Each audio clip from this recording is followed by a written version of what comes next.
Good morning students. बेटा आज हम 6 चैप्टर के फर्स्ट यूनिट के बारे में आपको बताएंगे।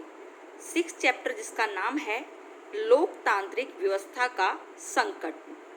बेटा इसकी फर्स्ट यूनिट में 3 जो प्रमुख आंदोलन है, नंबर 1 बिहार आंदोलन, नंबर 2 गुजरात आंदोलन और नंबर 3 नक्सलवादी आंदोलन। तो आज हम इस वीडियो के माध्यम से आपको इन तीनों आंदोलन के बारे में बताएंगे कि यह आंदोलन किस प्रकार बिहार स्टेट में शुरू हुआ, किस प्रकार गुजरात में हुआ और किस प्रकार नक्सलवादी के रूप में उभरा और किस नेता ने इसका नेतृत्व किया और इसके उद्देश्य क्या थे। आज हम इस वीडियो के माध्यम से इसी पर अपने विचार व्यक्त करेंगे। देखो बेटा, अपने हाथ में नोटबुक और पेन साथ में रखो, क्योंकि जो इम्पोर्टेंट है उनको हम साथ के साथ नोट करवाते जाएंगे, जो आगे वन वर्ड में हमारे काम आएंगे। तो बेटा बिहार आंदोलन की शुरुआत बिहार में 1974 में छात्रों द्वारा हुई। इसको नोट कर लीजिए बेटा। बिहार आंदोलन की शुरुआत बिहार में कब शुरू हुई? 1974 में। और बिहार आंदोलन की शुरुआत की किसने? छात्रों ने। यह जयप्रकाश नारायण द्वारा बिहार की भ्रष्ट और नाकाबिल शासन के विरुद्ध शुरू किया गया था। यानी कि जो इस आंदोलन का नेतृत्व कर रहा था बेटा, वो कौन था? जयप्रकाश नारायण। 1975 तक आंदोलन ने अपनी जड़ें फैला दी। यानी 1974 में स्टार्ट हुआ और 1 साल के अंदर ही इसने भयंकर रूप धारण कर लिया। जयप्रकाश नारायण ने सिर्फ सरकार बदलने के लिए ही नहीं, बल्कि समाज और व्यक्ति को बदलने के लिए भी लोगों को संपूर्ण क्रांति शुरू करने की गुहार लगाई थी। इसको भी नोट कर लीजिए बेटा कि संपूर्ण क्रांति का नारा किसने दिया था? जयप्रकाश नारायण ने। यह क्रांति संघर्ष की प्रक्रिया के साथ ही क्रमबद्ध और कलात्मक कार्यों को भी जारी रखने की थी। यानी हमने 3 बातें आपको नोट करवाई हैं। बिहार आंदोलन 1974 में शुरू हुआ, इसका नेतृत्व जयप्रकाश नारायण ने किया और संपूर्ण क्रांति का नारा किसने दिया बेटा? जयप्रकाश नारायण ने। अब बात आती है बेटा, इस आंदोलन का जो उद्देश्य था वो एक नया विकास करना था, समाज में बदलाव लाना था। उन्होंने कोठारी समिति का उदाहरण दिया, जिसने प्राथमिक से उच्च माध्यमिक शिक्षा स्तर पर क्रांतिकारी बदलाव की सलाह दी थी। परंतु इस लक्ष्य की प्राप्ति के लिए कोई कठोर कदम नहीं उठाए गए थे। जेपी ने निचले वर्ग के दबे हुए लोगों के असंतोष को प्रकट किया कि किस तरह समाज में जो नीची जाति के लोग हैं, अनपढ़ व्यक्ति हैं, उनके असंतोष को समाज के सामने प्रकट किया। उन्होंने आर्थिक दृष्टिकोण से दलित और आदिवासियों की सामाजिक आर्थिक समस्याओं पर ध्यान केंद्रित किया और समाज में जो दलित वर्ग था बेटा, दलित वर्ग में नीची जाति के लोग शामिल हैं, तो उनकी समाज के प्रति या आर्थिक रूप से जो कमियां थी उनका ध्यान सरकार की तरफ केंद्रित किया। जेपी के अनुसार ये लोग सामाजिक दृष्टिकोण से गरीब थे, हरिजनों के साथ अब भी बुरा बर्ताव किया जाता था। अतः इस आंदोलन का निर्माणाधीन कार्यक्रम था इन लोगों का उद्धार करना। यानी कि जयप्रकाश नारायण ने समाज में पनप रहे असंतोष की तरफ लोगों का ध्यान दिलाया और अपना गुस्सा इसकी तरफ प्रकट किया कि किस तरह नीची जाति के लोगों के साथ भेदभाव किया जाता है, किस तरह उनका सामाजिक और आर्थिक विकास नहीं हो पाता। जेपी का संपूर्ण आंदोलन संघर्ष, पुनर्निर्माण, प्रचार व्यवस्था और संगठन पर केंद्रित था। जयप्रकाश नारायण ने शुरुआत में निर्माणकारी पहलुओं पर ध्यान केंद्रित करना चाहते थे। इसमें क्या चीज़ें शामिल थी बेटा? दहेज प्रथा पर रोक, यानी कि समाज में जो दहेज प्रथा की प्रचलन था उस पर रोक लगाना चाहते थे। छुआछूत और भेदभाव पर प्रतिबंध और नीची जाति के लोगों के साथ जो जाति के आधार पर भेदभाव किया जाता था उस पर वो बैन लगाना चाहते थे, ताकि देश आर्थिक, सामाजिक, सांस्कृतिक एकता की तरफ बढ़ सके।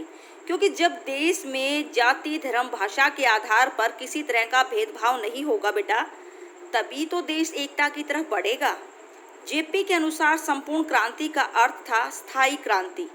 इसको भी नोट कर लीजिए बेटा, संपूर्ण क्रांति का मतलब क्या है? स्थायी क्रांति। जयप्रकाश चाहते थे कि यह क्रांति लोगों की निजी और सामाजिक जीवन दोनों को बदले, यानी कि संपूर्ण क्रांति का आह्वान करने वाले जयप्रकाश नारायण चाहते थे कि लोगों का निजी और सामाजिक जीवन दोनों बदले। जेपी एक पार्टी विहीन लोकतंत्र स्थापित करना चाहते थे, लेकिन तभी जब वर्ग और जाति भेदभाव की बजाय जन राजनीतिक शिक्षा का प्रभुत्व हो। कम समय की योजना के तौर पर जेपी ने इंदिरा गांधी की अधिकता और असंयमता के विरोध के लिए एक पार्टी का संगठन करना शुरू किया। जयप्रकाश नारायण के अनुसार किसी को भी लोगों का शोषण करने का अधिकार नहीं था। यानी कि बेटा जयप्रकाश नारायण के विचार क्या थे कि चाहे कोई सरकार में या सरकार के मंत्रिमंडल में या सरकारी पद पर है, किसी भी व्यक्ति को किसी दूसरे का शोषण करने का क्या नहीं है? अधिकार नहीं है।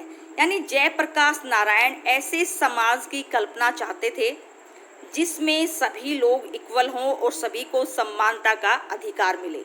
ये था बेटा बिहार आंदोलन। बिहार आंदोलन 1974 में स्टार्ट हुआ था। इस आंदोलन का नेतृत्व जयप्रकाश नारायण ने किया था। जयप्रकाश नारायण ने ही संपूर्ण क्रांति का नारा दिया था और संपूर्ण क्रांति को क्या बताया था? स्थायी क्रांति। और जयप्रकाश नारायण ने समाज में जो बुराइयां थी, दहेज प्रथा की बुराई, जाति के आधार पर बुराई, इन सभी बुराइयों पर प्रतिबंध लगाने को कहा। आइए बेटा अब हम जयप्रकाश नारायण के बारे में भी थोड़ा सा जान लें। ये क्या थे? युवा व्यवस्था में मार्क्सवादी कांग्रेस सोशलिस्ट पार्टी के संस्थापक। इसको भी नोट कर लीजिए। किस पार्टी के? सोशलिस्ट, कांग्रेस सोशलिस्ट पार्टी और सोशलिस्ट पार्टी के संस्थापक। 1942 के भारत छोड़ो आंदोलन में नायक रहे। नेहरू के उत्तराधिकारी के रूप में देखे गए। नेहरू मंत्रिमंडल में शामिल होने से इनकार कर दिया और 1955 के बाद सक्रिय राजनीति छोड़ दी। गांधीवादी बनने के बाद भूदान आंदोलन में सक्रिय और फिर शांति प्रयास किए। यानी कि 1977 में जनता पार्टी के गठन के प्रेरणा स्रोत भी बने। यानी जयप्रकाश नारायण के बारे में एक नंबर में जो बेटा क्वेश्चन पुट हो सकता है वो यही है कि किस स्टेट में उसने आंदोलन का नेतृत्व किया? बिहार में। संपूर्ण क्रांति का नारा किसने दिया? जयप्रकाश नारायण ने। संपूर्ण क्रांति का अर्थ क्या है? स्थायी क्रांति। जयप्रकाश नारायण समाज में क्या चाहते थे? बदलाव चाहते थे। किसके बारे में? जो नीची जातियों के साथ भेदभाव किया जाता उसके बारे में, दहेज प्रथा के बारे में, और समाज का जो पिछड़ा वर्ग था उसका वो सामाजिक और आर्थिक विकास चाहते थे। बेटा बिहार आंदोलन में 2 नंबर में क्वेश्चन पुट किया जा सकता है या इसमें से एक एक नंबर के भी क्वेश्चन पुट किए जा सकते हैं। तो आइए बेटा अब हम दूसरे आंदोलन के बारे में डीपली पढ़ते हैं कि दूसरा आंदोलन जो है वो किस स्टेट में था बेटा? वो था गुजरात में। हमने पूरा बिहार के बारे में बताया, इसी तरह गुजरात आंदोलन के बारे में हम पढ़ते हैं जो गुजरात स्टेट में चला। अहमदाबाद बॉम्बे राज्य का ही एक शहर था। 2 शाखाओं में विभाजन के पश्चात 1 मई 1960 में बॉम्बे राज्य से 2 और राज्य बने। इसको नोट कर लीजिए बेटा। 1960 में बॉम्बे राज्य से 2 राज्य बनने वाले कौन से थे? महाराष्ट्र और गुजरात।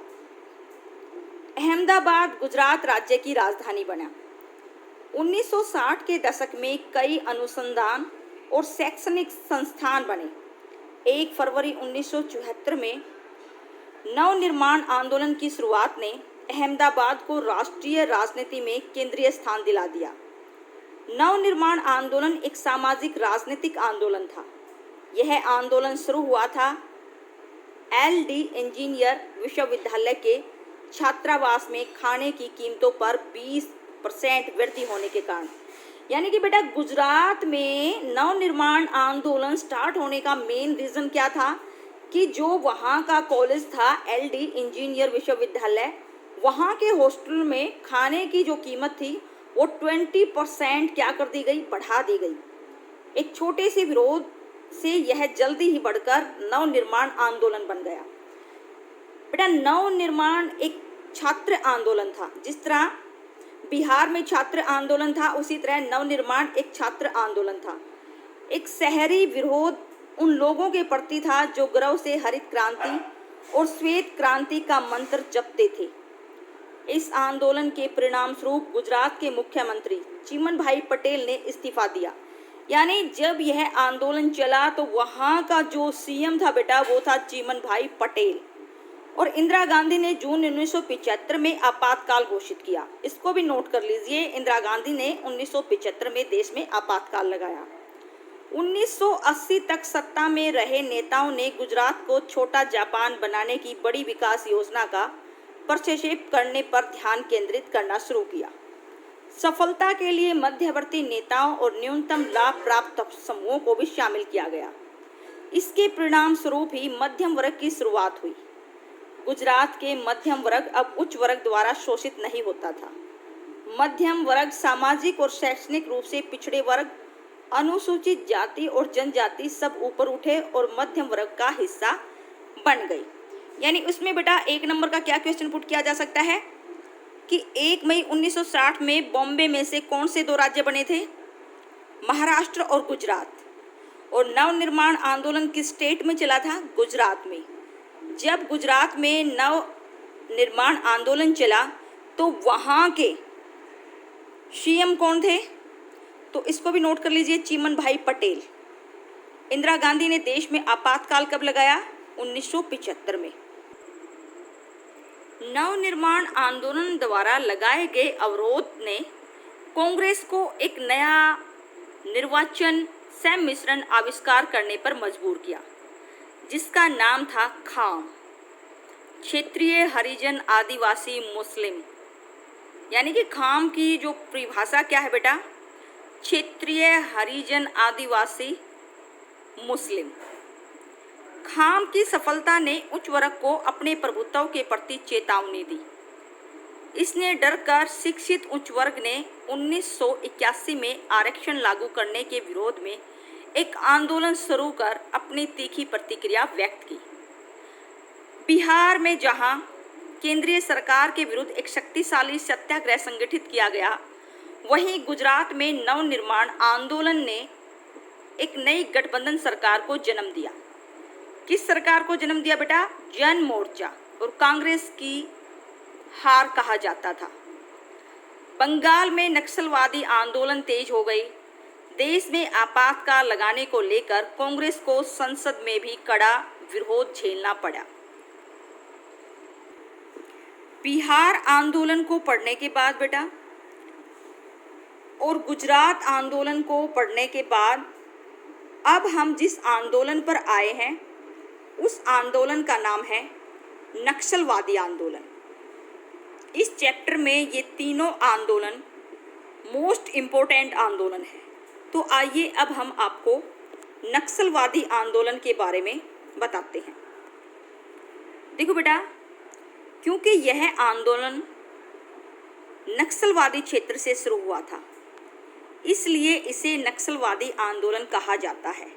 इसको नक्सलवादी आंदोलन क्यों कहा जाता है, क्योंकि यह आंदोलन नक्सलवादी क्षेत्र से शुरू हुआ था। 1969 में नक्सलवादियों ने सीपीआई एम को छोड़कर